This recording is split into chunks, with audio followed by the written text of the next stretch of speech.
Welcome to another episode of Conversations with Zena, my AI colleague, where Zena and I explore several aspects of human AI collaboration. I'm your host, David Espindola. Our guest today is Lynn Friesth.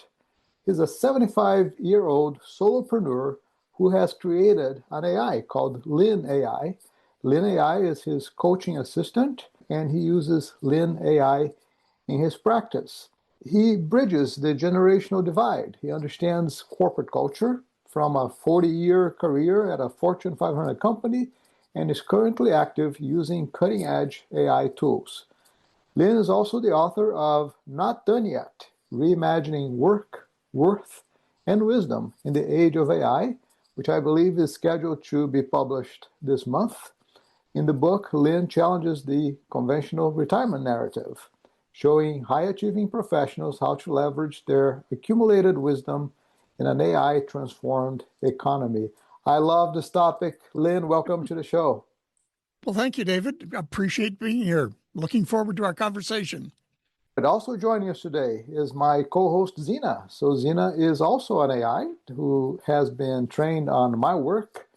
If you want to further interact with Zena, you can do so by going to brainius.com/Zena.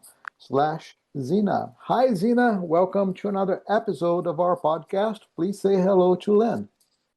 Hi, Lynn. It's great to have you on the podcast. I'm really looking forward to hearing your insights on reimagining work and wisdom in this AI era. Thank you, Zena. Looking forward to visiting with you also. So, Lynn, first of all, congratulations on helping break this age barrier for all of us who are pursuing encore careers.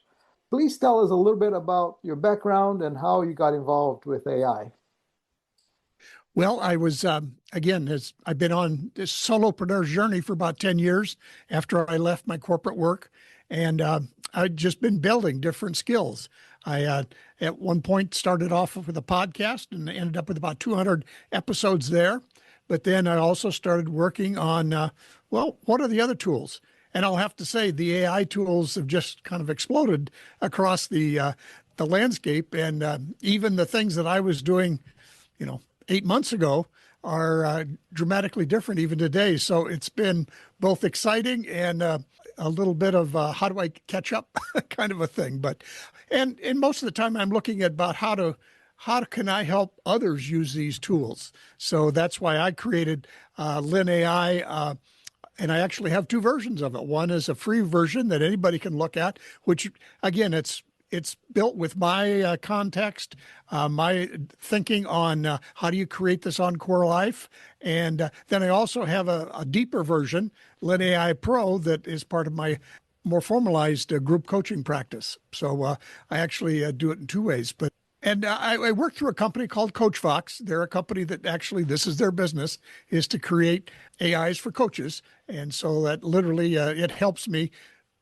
I don't have to be the coder. I just have to be able to, share my wisdom. And then, how am I going to share it with people so it's useful to them? Fantastic. So we'll get into the AI conversation here in a little bit more depth, but I'd like to have you talk to us about this idea of a portfolio career.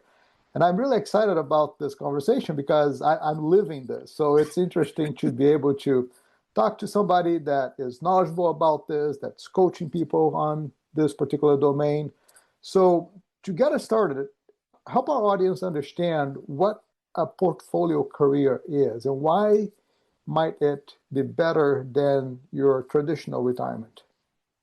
Well, I think a lot of it comes back to, again, it's a change. Obviously, most of us in our corporate careers had almost a singular focus on the career, the work that we did, those kinds of things.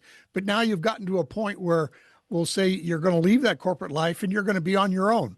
Well, then you get to choose some things. What am I going to focus on? And I think the portfolio is you don't have to have all your focus. You're not reinventing a new job for yourself. You're trying to say, these are the things I want to pay attention to in life. And it may be, I want to be a great grandparent. It may be, I want to travel. It may be, I want to work with nonprofits. So all of those things and then the other, you may work for profit. But the thing with the portfolio career is there will be different seasons in your life. Or again, you may have, if you're at 60, you could have 30 more years. So you may, kind of change where your emphasis lies. So having that portfolio idea in your mind, you could say, okay, maybe when I first leave the corporate life, I'm going to be doing recreation. I'm going to do kind of rest and recovery. But then, you know what? I want to be prepared to move on to where I either maybe have a focus on a nonprofit activity or a focus on paid activity. And then later on in life, I may say the season has come, as it did in my life, where I needed to do some caregiving for my mother. Okay, that season comes and you have to be able to shift things away. So it's the whole idea that, again, while many of us had a focus pretty much solely on career, now's the time to say, I have other things, I have a wider range of things that I'm good at. And to be honest, I think it makes you more effective in each of these things if you've done this stuff so that you're not so narrowly focused. So I think having that wider view makes you a better person and more effective. Yeah, absolutely. I think the key here is to be flexible, understand that it is a different phase in life. So you're not focused on that one career like you did before, like you said. Mm-hmm. And, for me, it's just been a very interesting phase of life. I've written 2 books. I've worked on a startup. I worked with a nonprofit. I'm on a couple of boards. So there's just a variety of things. And I'm being very conscientious about how I spend my time. What are the things that I'm really interested in? What do I want to work on? And so it's just a different mindset altogether. Now, the challenge is, at least for me, when somebody asks me, what do you do? I struggle to explain that to other people. Do your clients have the same challenge? Obviously, that's one of the first things I work on with people is the whole concept of what's going to be your identity. Again, the people coming away from corporate, they're used to being doers. They achieve things. And so they ask me, well, what do I do now? Well, really, we need to step back and say, who do you want to be now? Because if in the past your identity was, I'm a director of engineering, now all of a sudden your identity could be, I'm going to help nonprofits solve their technical problems, or I'm going to I'm going to do different things. Even if I focus on the engineering arena, we have to go back and I ask them, I use what I call the glean method. Go back and look back through the things you did in life where you were good, you enjoyed them, you had some impact, and not the jobs or the titles, but the actual activities, because that may form the basis. Again, the person they may had some engineering, but maybe there are technical issues in a nonprofit that you could, as a project manager, you could help out with, those kinds of things. So it's, how do I form a new identity of who I am now, and how can I have impact with people? Yeah, that identity question seems to be a challenge for most people.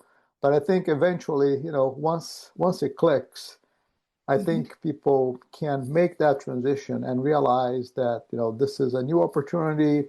It opens up new doors, but it does require a different mindset, a new way of thinking.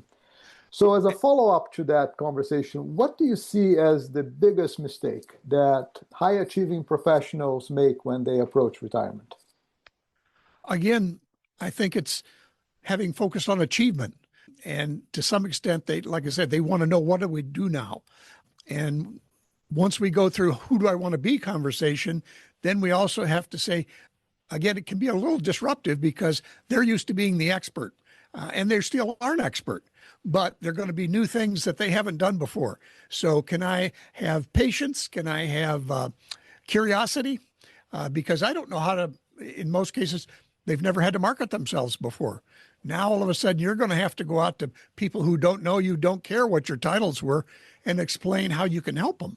So that's, one thing. The other piece is, how do you really look? I did a lot of work over a period of several years. Well, what is it I know? And it really boils down to quite a few things, but sometimes you really have to step back and look at them. So I think the high achievers who are used to being doers all the time have to spend some time in this reflection as to let's think about what it is I do know and how do I explain that to others. So some of it is really about understanding your purpose, right? And Mm-hmm. then setting perhaps some goals, but there is an achievement perhaps attached to goals. So how do you distinguish that, the achievement focus that you had, once you were in the corporate world versus the kind of achievement that's tied to a purpose that may not be, so focused as it was before? Well, I would say, and I did a lot of executive coaching when I was in the corporate world, and especially as people got to higher levels, I had to help them understand that their job now was to develop people, not just to actually do the work anymore. Or, they were there to say, can you develop the next generation of leaders, for example? Yeah. Well, that's still a piece of it. How do your impact is going to be felt by the people you can help do something new or help do something. So it's your impact is going to come from how good are you at mentoring people? How good are you at helping people learn to solve their own problems? Mm. So it becomes a little different thing than did I hit my quarterly numbers? It's more about, hey, have I been able to impact 5 or 6 different new young leaders and help them get some more experience? The other thing I'll say is that people, while the technology changes, and that can be unsettling to all of us, Mhm. what hasn't changed is human beings. The same issues, every day I read a book called The Daily Stoic, and the same issues described in there from 2,000 years ago in the human condition are still here today. But again, you who have had some experience under your belt have had a lot of chance to see these things, work with them, learn how to overcome the upsets or whatever happened in human life, and you can help younger talent learn to do that also. That's a great perspective. The technology changes, and it changes at unprecedented speed, as we are all experiencing today. But the human condition doesn't change, right? And so that human experience, the ability to develop relationships, to build trust, to have empathy, all of those human characteristics, they are still very valuable in this world that's changing at unprecedented speed. So I think it's that balance, right? That's why my theme of this podcast is human AI collaboration, because I think you need both to be effective in today's world. And that's a great segue to talking about AI. So let's talk a little bit about AI. And one of the things that you say is that experience is actually an advantage in this age of AI. So help our audience understand what you mean by that. Some of what's been interesting to me, especially in the last several months, is I have been exploring, like I said, what have I done in life, and then used AI to sort of interview me, to try to uncover things, because I think that's one of the things where people, they probably got a bunch of PowerPoints, they may have given talks, they may have written a book, they may have done all kinds of things, but they can't remember what are the specifics of what they did. Well, that's one of the really amazing things that I've found with the AI tools is I've dumped in all the different jobs I did. I've dumped in the presentations. I even used on my podcast, I interviewed 70 different experts and people who had created Encore Careers. Well, all of that, then you can start drawing back out and saying, "Oh, okay, this is what I can share with others now." So I have books all over my place. I've been a reader for my whole life. Well, now all of a sudden, it's a lot more accessible for me to go back and reflect on these different books and what is it they've shared with me. I don't have to go back and literally thumb through the old books or thumb through old piles of magazines. All that stuff I can capture in a much easier way now, so that I can really show how I synthesized it and use that for to help people.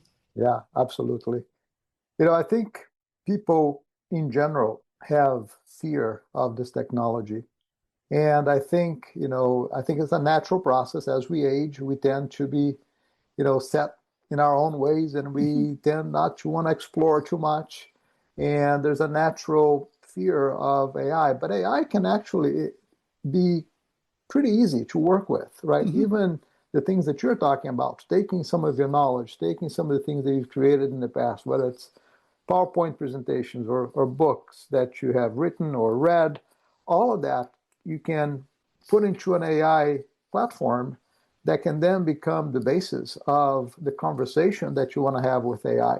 And it's not that difficult to do. You don't need any technical skills to do that today. And there are several platforms out there that you can leverage for doing that. So I think that's something that most people may not realize, just how easy it is once you get started. Would you agree with that?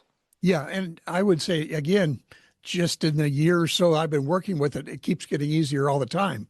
Basically, using a thing called whisper flow, I don't have to type hardly at all. I just can hold the button down and speak my command into Claude or whatever it might be, and go on from there. And then again with the especially those they are interactive.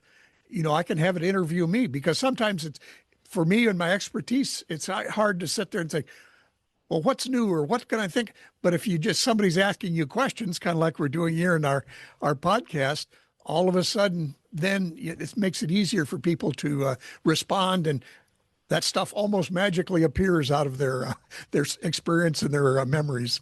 Yeah. So talking about speaking to an AI, let's bring Zena right into this conversation.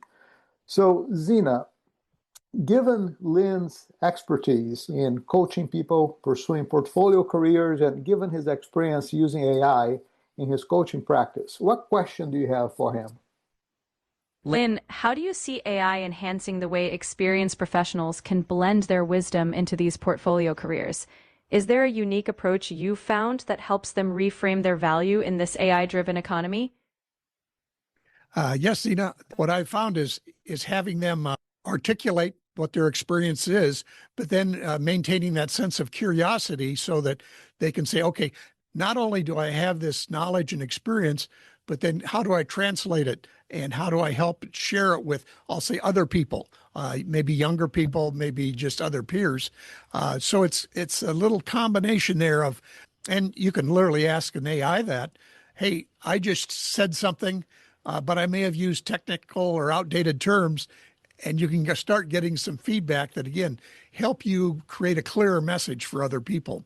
Now, literally, you can actually ask it to translate too if you want to.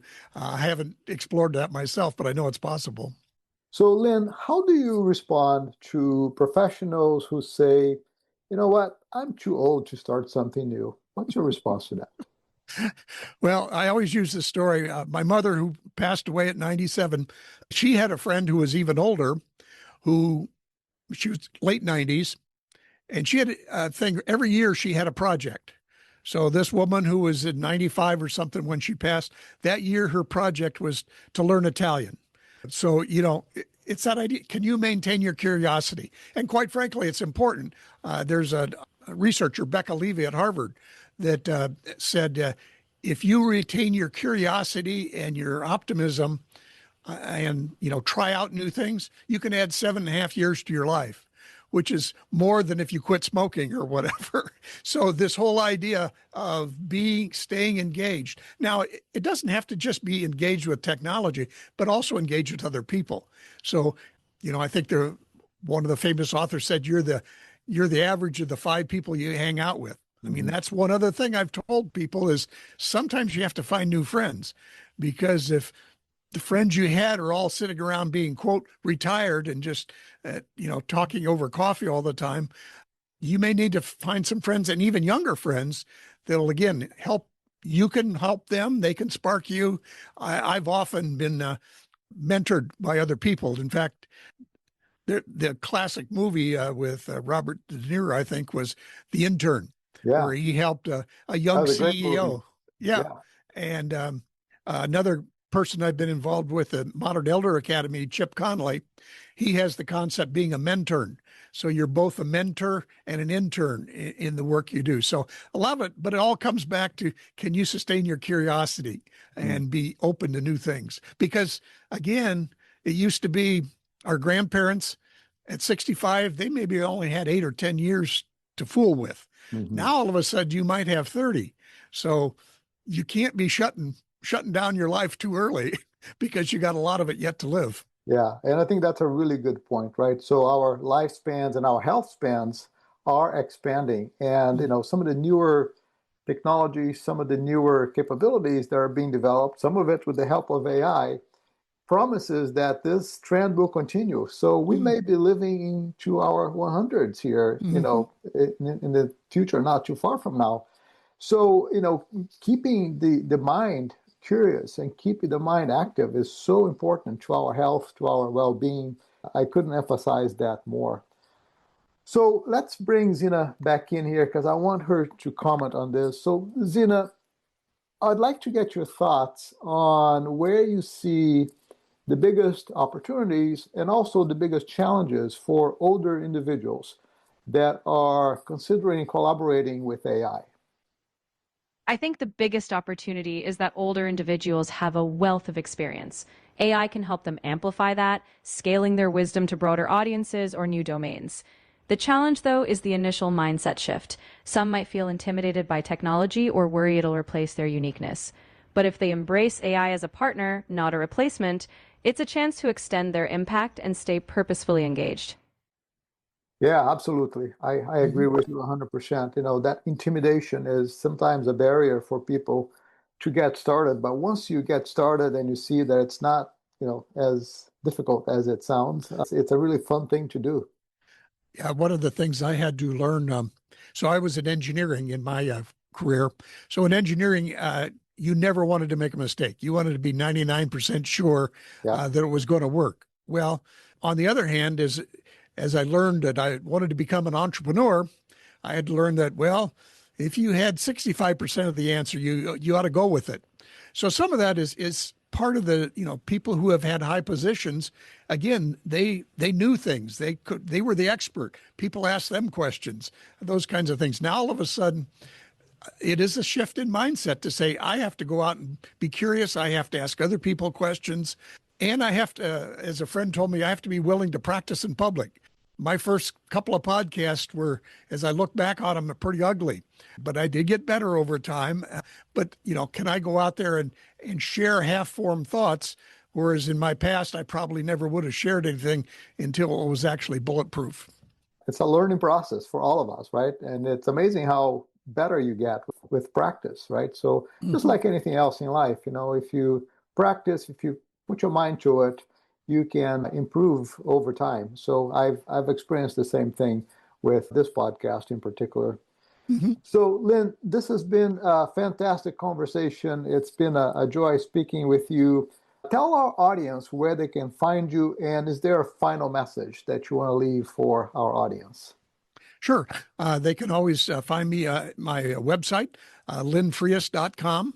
And there's places there where you can literally sign up to use Lynn AI if you're interested in that arena, or you can contact me and be happy to have a call with you. But my final message is it gets all the way back to remember that who you want to be is more important than what you need to do. And then the other piece is, as we've talked a lot about here, is curiosity is the key to having a successful and a long life after your corporate life. So be curious. Yeah, absolutely. We all need to stay curious. Thank you, Lynn, for being a guest on the show. And thank you, Zena, for being a great co-host once again. It's always a pleasure to be part of the conversation. Thanks for having me, and I'm glad we could explore these ideas together. All right. Take care. Thank you.